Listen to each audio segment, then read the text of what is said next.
नमस्कार, बहुत स्वागत है आप सबका। मैं पुनीत पाठक और हेडलाइंस के बाद अब आपको दिखाएंगे मध्य प्रदेश की 4 बड़ी खबरें। मध्य प्रदेश में विधानसभा का मानसून सत्र हंगामे की भी हंगामे के बाद विधानसभा की कार्यवाही अनिश्चितकाल तक स्थगित कर दी गई। कांग्रेस ने आदिवासी, ओबीसी और दलितों का मुद्दा उठाया, जमकर हंगामा किया। इस बीच सरकार ने काम निपटाए अनुपूरक बजट और 2 संशोधन विधेयक पास करा लिए। इधर जबलपुर हाईकोर्ट ने मध्य प्रदेश में ओबीसी वर्ग को 27% आरक्षण पर रोक को बरकरार रखा, कोई अंतरिम आदेश नहीं दिया। अब 1 सितंबर को सभी याचिकाओं पर अंतिम सुनवाई होगी, तब कोई फैसला होगा। हाईकोर्ट की इंदौर खंडपीठ ने विधायकों, सांसदों की पेंशन को लेकर केंद्र और राज्य सरकार को नोटिस जारी किया। जनहित याचिका में मांग है कम से कम 5 साल का कार्यकाल पूरा करने वालों को पेंशन का हकदार माना जाए। उधर मध्य प्रदेश में सड़क हादसे थम नहीं रहे। बड़वानी में पिकअप पलटी, 4 की मौत हो गई। सागर में वाहन पलटा, खाई में गिरा, 2 लोगों की मौत हो गई।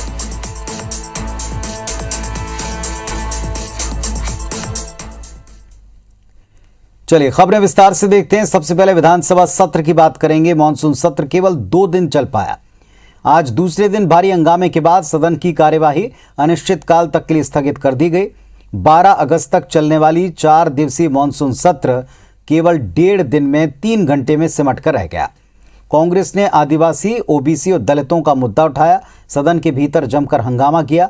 हालांकि इस बीच सरकार ने अनुपूरक बजट और 2 संशोधन विधेयक पास करा लिए। अवैध कॉलोनियों को वैध करने और जहरीली शराब से मौत पर फांसी की सजा के प्रावधान वाले विधेयक इसमें शामिल हैं। अब राज्यपाल की मंजूरी के लिए इनको भेजा जाएगा। आज की कार्यवाही शुरू होते ही कांग्रेस ने महंगाई के मुद्दे पर सरकार को घेरा। नेता प्रतिपक्ष कमलनाथ ने मुद्दा उठाया।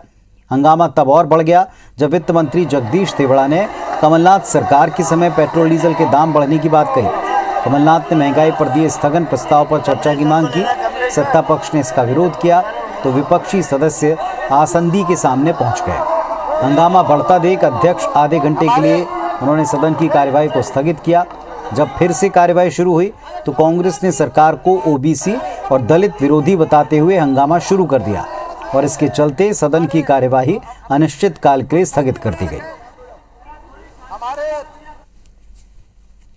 इन्होंने आदिवासी दिवस की जो छुट्टी थी, जो पैसा दिया था, समाप्त कर दिया था। और महंगाई पर जब प्रश्न उठा, हमने ध्यान आकर्षण के लिए रखे थे। हमने कहा बता दीजिए आप कितने रखेंगे, कुछ बताने को तैयार नहीं। कांग्रेस कभी जनहित के मुद्दे पर बात नहीं करती। समाज को तोड़ने के लिए, समाज को बांटने के लिए राजनीति करती है। क्योंकि अगर समाज को ये नहीं तोड़ पाएंगे तो ये जानते हैं कि इनका भविष्य नहीं है। जो कभी जनहित के मुद्दों पर बात ही नहीं करता हो, ऐसा विपक्ष है। नियम प्रक्रिया से नहीं चलता हो, ऐसा विपक्ष है। विश्व आदिवासी दिवस पर आदिवासियों से जुड़ा मुद्दा उठाने के बाद विपक्ष ने मध्य प्रदेश विधानसभा में इस मुद्दे पर जमकर हंगामा किया। कांग्रेस विधायक ब्लैक एप्रन पहनकर विधानसभा में गांधी प्रतिमा के पास पहुंचे और ओबीसी वर्ग को 27% आरक्षण देने की मांग की। मुख्यमंत्री शिवराज सिंह चौहान ने इसे कांग्रेस की समाज तोड़ने की साजिश बताया। कांग्रेस भ्रम फैलाने की कोशिश कर रही है, पाखंड कर रही है। शिवराज ने कहा 27% आरक्षण की मांग लेकर कांग्रेस विधायक सदन में काला एप्रन पहनकर आए, जो सदन का अपमान है। नेता प्रतिपक्ष को इस पर जवाब देना चाहिए। आरक्षण के नाम पर कांग्रेस सरकार ने पिछड़े वर्ग को धोखा दिया। शिवराज ने कहा कांग्रेस ने पाखंड किया, लेकिन बीजेपी सरकार पिछड़े वर्ग को 27% आरक्षण दिलाने में कसर नहीं छोड़ेगी। वहीं नेता प्रतिपक्ष कमलनाथ ने कहा कि सरकार को पिछड़ा वर्ग को 27% आरक्षण देने का फैसला लेना चाहिए और कोर्ट में मजबूती के साथ सरकार का पक्ष रखना चाहिए।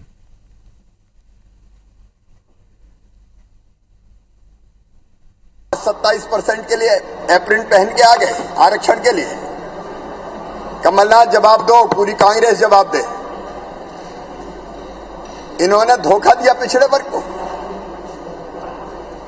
पाखंड किया पिछड़े वर्ग के साथ। पिछड़े वर्ग की पीठ में छुरा घोंपने की घटिया राजनीति की। आसानी से स्टे होने दिया, क्योंकि ये लाए इसलिए थे कि स्टे होना है। स्टे कराने का षड्यंत्र किया कमलनाथ आपने। 55% हमारे प्रदेश की जनसंख्या पिछड़े वर्ग की है। आज इसको ना पास करके जो हमने किया था, हमने इसको लागू किया था, ये कोर्ट में गए, कोर्ट में गलत गलत इन्होंने बयान दिया, कोर्ट में गलत बात कही और आज ये अटका हुआ है। इधर श्योपुर से कांग्रेस विधायक बाबू जंडेल ने विधानसभा परिसर में अपने कपड़े फाड़ दिए। उन्होंने प्रशासन पर बाढ़ पीड़ितों की मदद नहीं करने के आरोप लगाए। कांग्रेस विधायक बाबू जंडेल ने कहा कि उनके क्षेत्र में जनता को बाढ़ के कारण भूखा प्यासा और बिना कपड़ों के रहना पड़ रहा है, इसीलिए वो भी अपने कपड़े फाड़ रहे हैं। आरोप लगाया कि श्योपुर में प्रशासन ने बाढ़ से निपटने के कोई इंतजाम नहीं किए और इसके चलते लोगों को इस मुसीबत को झेलना पड़ा। बाढ़ ने सब कुछ तबाह कर दिया है।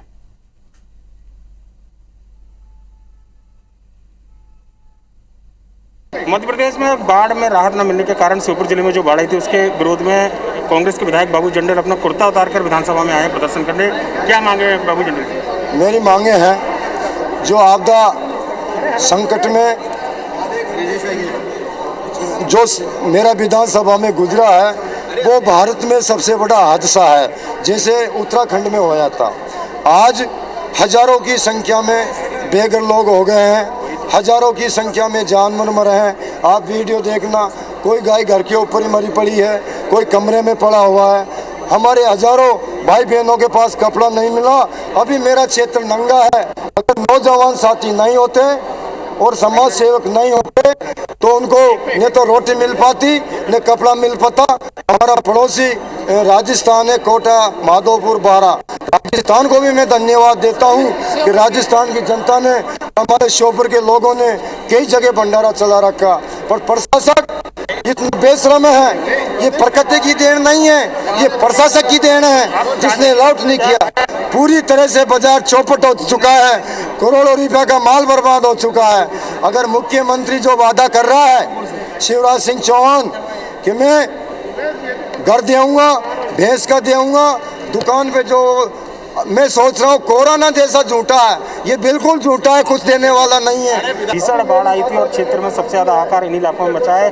प्रशासन पर किसी तरह के राहत के न मिलने के आरोप भी लगाए गए हैं और साफ तौर पर चेतावनी दी गई कि अगर जल्द राहत नहीं मिलती है तो सड़क पर उतरेंगे और उतरकर अपनी बात को रखेंगे। कैमरामैन रमेश राजपूत के साथ सुधीर नंदोतिया, IBC 24 भोपाल। और इस वक्त एक बड़ी खबर जबलपुर से। कोरोना आपदा के मामले पर हाईकोर्ट में सुनवाई हुई। राज्य सरकार ने 11वीं एक्शन टेकन रिपोर्ट कोर्ट में पेश की, तैयारियों का ब्यौरा दिया। कोरोना की तीसरी लहर के मद्देनजर सरकार की तैयारी के बारे में बताया। अगले महीने तक 5,767 ICU और ऑक्सीजन बेड बढ़ेंगे, ये जानकारी कोर्ट में दी है। विजेंद्र पांडे हमारे साथ में जुड़ गए, सहयोगी हमारे। विजेंद्र, बताएं क्या एक्शन प्लान बताया है सरकार ने कोर्ट को?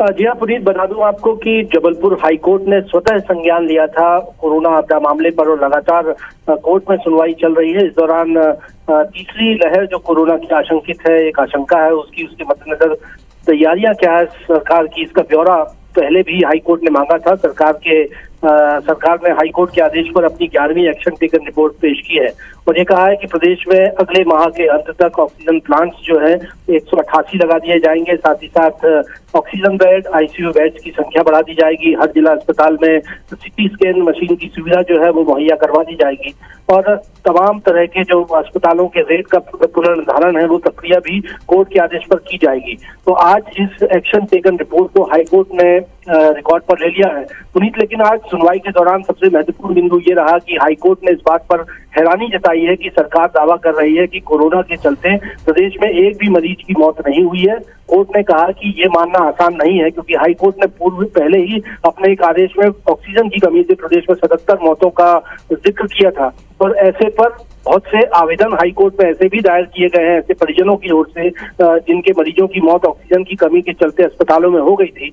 मुआवजे की मांग करते हुए हाईकोर्ट में ऐसे परिजनों ने याचिका दायर की है और दूसरी तरफ सरकार की ओर से हलफनामा पेश करके कहा गया है कि मध्य प्रदेश में ऑक्सीजन की कमी से एक भी कोरोना मरीज की मौत नहीं हुई। इस पर हाईकोर्ट ने हैरानी जताई है और ये कहा है कि ये विश्वास करना इस पर आसान नहीं है। लिहाजा हाईकोर्ट ने राज्य सरकार से जवाब मांगा है और ये पूछा है राज्य सरकार से कि ऐसे में जो परिजन मुआवजा मांग रहे हैं ऑक्सीजन की कमी से मौत होने पर, उन पर किस तरह से सरकार आगे कदम बढ़ाएगी। मांग ये भी की गई है कि मौतों के ऐसे मामले पर एक निष्पक्ष एजेंसी से जांच करवाई जाए, क्योंकि सरकार से उम्मीद नहीं है, क्योंकि सरकार पहले ही ऑक्सीजन की कमी से मौत न होने की बात जो है कोर्ट में टेबल कर चुकी है।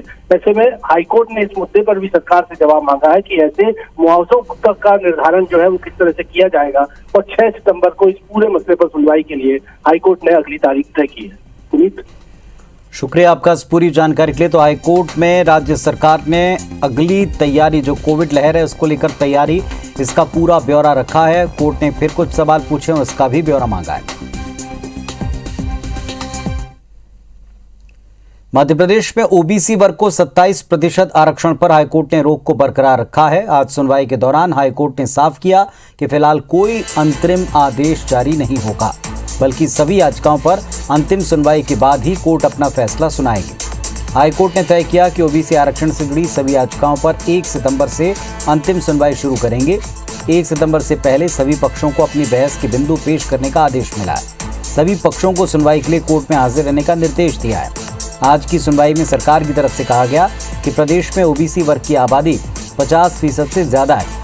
सामाजिक और आर्थिक पिछड़ेपन को दूर करने के लिए इन्हें बढ़ा हुआ आरक्षण देना जरूरी है, जबकि याचिकाकर्ताओं की तरफ से दलील है कि महाराष्ट्र में मराठा रिजर्वेशन को रद्द करते हुए सुप्रीम कोर्ट ने साफ कह दिया है कि सिर्फ आबादी का ज्यादा प्रतिशत आरक्षण बढ़ाने का आधार नहीं बन सकता।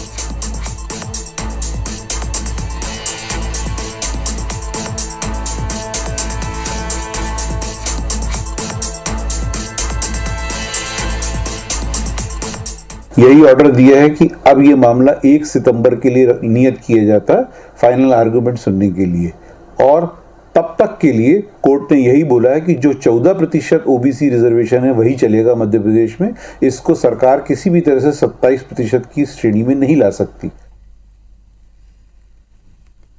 मध्य प्रदेश हाईकोर्ट की ग्वालियर बेंच ने 13 साल से हत्या के अपराध में आजीवन कारावास की सजा भुगत रहे बेकसूर व्यक्ति को दोषमुक्त कर दिया है। कोर्ट ने शासन को झूठे और दुर्भावनापूर्ण अभियोजन के लिए पीड़ित को 3 लाख का मुआवजा देने का आदेश दिया है। साथ ही आरोपी को ये स्वतंत्रता दी है कि वो खुद को हुए नुकसान के लिए दीवानी वाद पेश कर सकता है। मामला गुना के चाचौड़ा थाने का है, जिसमें शिकायतकर्ता बनवारी ने 20 दिसंबर 2008 को अपने घायल पिता जसवंत के साथ पुलिस चौकी में रिपोर्ट दर्ज कराई कि रात में उसके पिता घर के आंगन में सो रहे थे। करीब 9 बजे उसने मारपीट और चिल्लाने की आवाज़ सुनी। पिता के सिर पर 2 घाव थे। हमलावर फरसा लेकर भागता हुआ दिखा था। गांव में शायद किसी ने उसको देखा होगा। इस मामले में राम नरेश मीणा को आरोपी बनाया गया था। मध्य प्रदेश में बिजली कंपनियों के निजीकरण के विरोध में कर्मचारियों ने मोर्चा खोल दिया। इलेक्ट्रिसिटी अमेंडमेंट बिल 2021 के तहत बिजली कंपनियों के निजीकरण के खिलाफ बिजली कर्मियों ने आज एक दिन के लिए काम का बहिष्कार किया। पहली बार इस तरह की हड़ताल हो रही है जो देर रात तक चलेगी। भोपाल में United forum for power employees and engineer संघ का कहना है हड़ताल का व्यापक असर हुआ है। 90% बिजली कंपनी के इंजीनियर कार्यालय नहीं पहुंचे।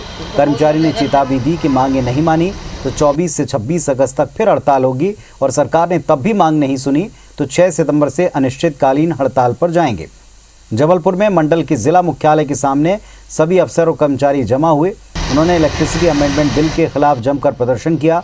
ग्वालियर में कर्मचारियों ने काम का बहिष्कार किया, लेकिन इस दौरान बाढ़ आपदा क्षेत्रों में बिजली बहाली को लेकर काम जारी रखा है। कांग्रेस ने आरोप लगाया कि सरकार हर मोर्चे पर फेल साबित हो रही है। पूर्व ऊर्जा मंत्री प्रियव्रत सिंह ने कहा कर्मचारियों की मांगों को सरकार सुनना ही नहीं चाहती, इसीलिए आज ये हालात बने हैं। जबकि बीजेपी कहती कि सरकार की तरफ से लगातार हड़ताली कर्मचारियों से बातचीत की जा रही है।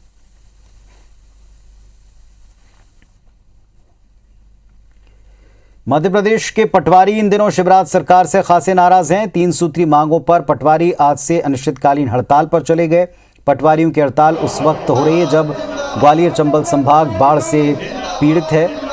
पटवारी संघ ये कहता है कि बाढ़ग्रस्त इलाकों में अगले 5 दिन वो काम करेगा। इसके बाद सरकार नहीं सुनती है तो उन इलाकों में भी पटवारी हड़ताल पर रहेंगे। पटवारी संवर्ग की कई सालों से लंबित मांग पर पटवारियों ने अनिश्चितकालीन हड़ताल पर जाने का फैसला किया है।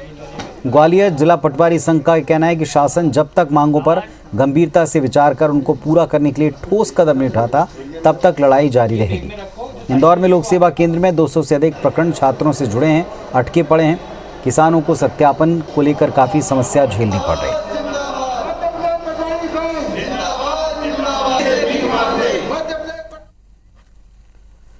भोपाल में प्रदेश भर से जुड़ी हजारों आशा उषा सहयोगी कार्यकर्ताओं ने सरकार के खिलाफ मोर्चा खोला। आज इन्होंने सड़क पर प्रदर्शन किया, धरना दिया, रोड पर लंबा जाम लग गया। इसके बाद पुलिस ने प्रदर्शन कर रही कार्यकर्ताओं को हिरासत में लिया, रोड खाली कराई और उन्हें गिरफ्तार कर नीलम पार्क से हटा दिया। संघ की प्रदेश अध्यक्ष लक्ष्मी कौरव का कहना है कि इस बार आर पार की लड़ाई है। कहा कि पुलिस ने हमें जबरदस्ती गिरफ्तार किया है, जब तक सरकार मांगे नहीं मानती अब हम पीछे नहीं हटेंगे। पूर्व मुख्यमंत्री कमलनाथ ने ट्वीट कर आशा कार्यकर्ताओं की मांगों का समर्थन किया।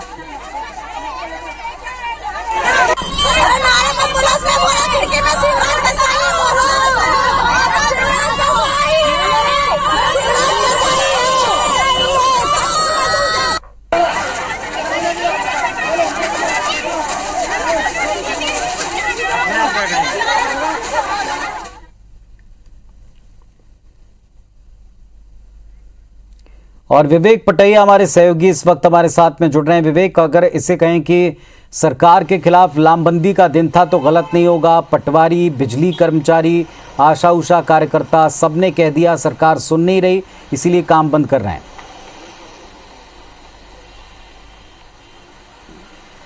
कि पिछले 2 वर्षों से कर्मचारी अपनी मांगों को लेकर जो है आंदोलन नहीं कर पा रहे थे, क्योंकि कोविड की वजह से आंदोलन और धरने प्रदर्शन सब कुछ बंद थे।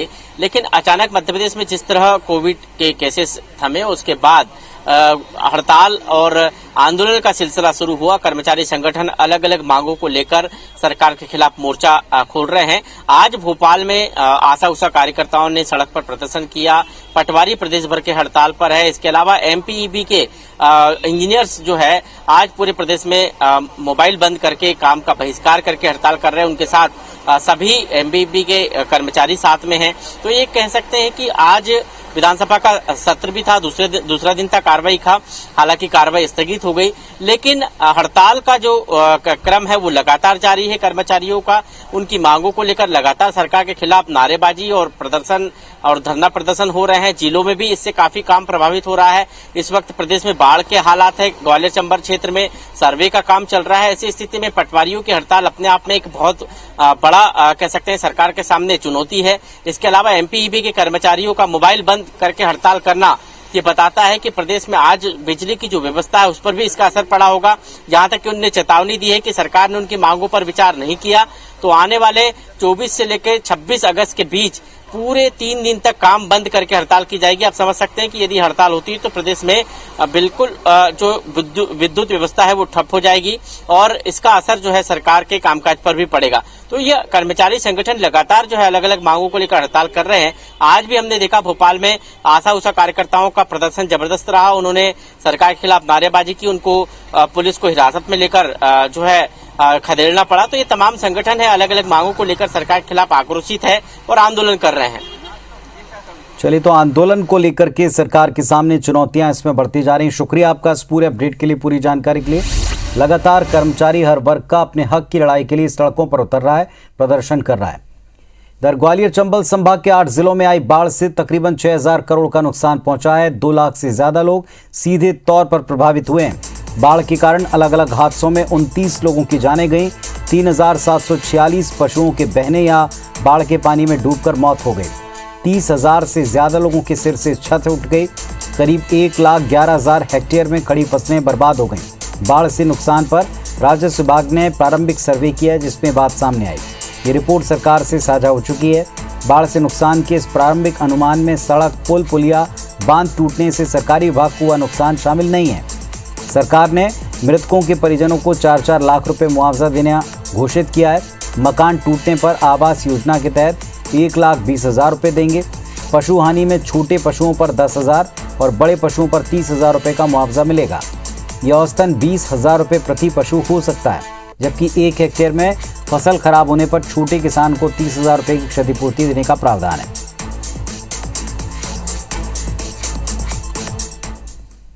राहत के काम कर रहे हैं, कैंप भी लगा रहे हैं, लोगों को 50 किलो राशन, 5 लीटर केरोसिन का तेल, 6000 की इमीडिएट सहायता वो भी हम दे रहे हैं। तो कोशिश कर रहे हैं कि हम लगातार लोगों को राहत दें। इसकी सारे के सारे मंत्री मध्य प्रदेश सरकार के गांव-गांव में उतरे हुए हैं, गांव-गांव जा रहे हैं, वहाँ की समस्याओं को एकत्रित करके वहाँ पर कलेक्टरों के माध्यम से और पहुँच के सर्वे के काम प्रारंभ हुए हैं। केवल बातें करने से काम नहीं चलता है, कांग्रेस का काम ही बात करने का है और भारतीय जनता पार्टी और उनकी सरकारें धरातल पर काम करने का है कि जो घोषणा कर रहे हैं वो फलीभूत हो, उन तक पहुंचे जिनके लिए घोषणा की गई है। लेकिन दुर्भाग्य से अभी तक जो देखने में आया है उसमें देखने में ये आया है कि जो घोषणा होती है उसमें किंतु परंतु लगा दिया जाता है, तमाम प्रशासन की दिक्कतें बता दी जाती हैं। तो इस बुलेटिन में फिलहाल इतना ही। खबरों अपडेट्स के लिए आप देखते रहें IBC 24। नमस्कार।